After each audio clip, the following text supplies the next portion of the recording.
বৈষ্ণব পদাবলী মধ্যযুগের আরেকটি নিদর্শন হচ্ছে বৈষ্ণব পদাবলী। বৈষ্ণব পদাবলী সম্পর্কে আমরা জানব। বৈষ্ণব পদাবলী হচ্ছে বাংলা কবিতার শ্রেষ্ঠ নিদর্শন।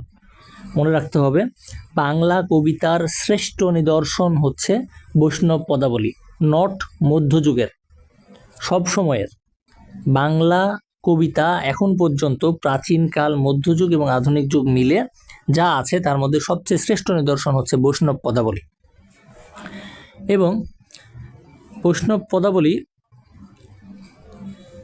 যে ধর্মের উপর ভিত্তি করে গঠিত, সেই ধর্মটার নাম হচ্ছে বৈষ্ণব ধর্ম।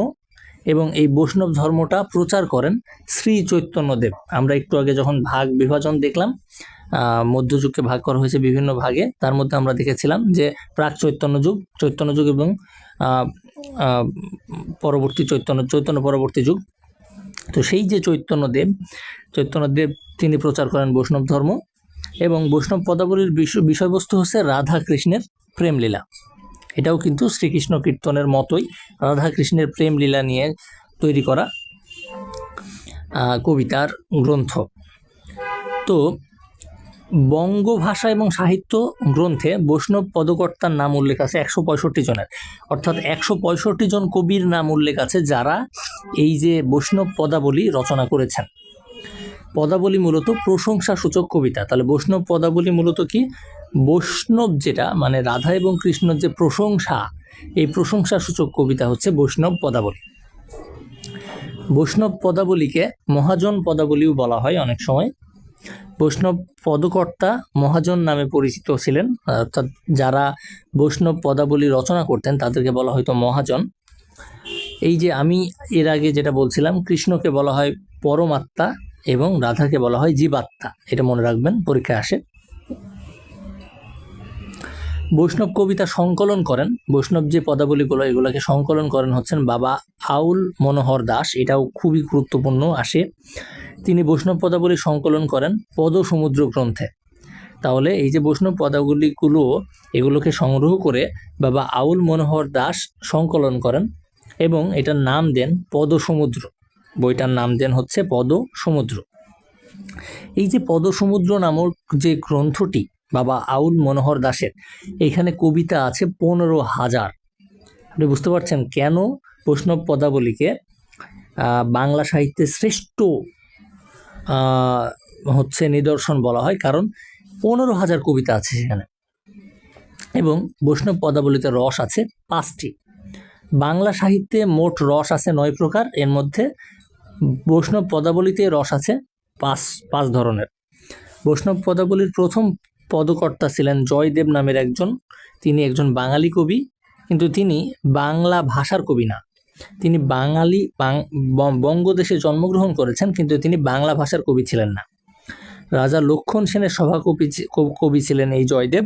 তিনি ছিলেন সংস্কৃত ভাষার কবি। তিনি সংস্কৃত ভাষায় তার কাব্য রচনা করেছেন, কিন্তু তিনি বঙ্গদেশে জন্মগ্রহণ করেছিলেন, এই জন্য তিনি হচ্ছে বাঙালি কবি কিন্তু সংস্কৃত ভাষার কবি।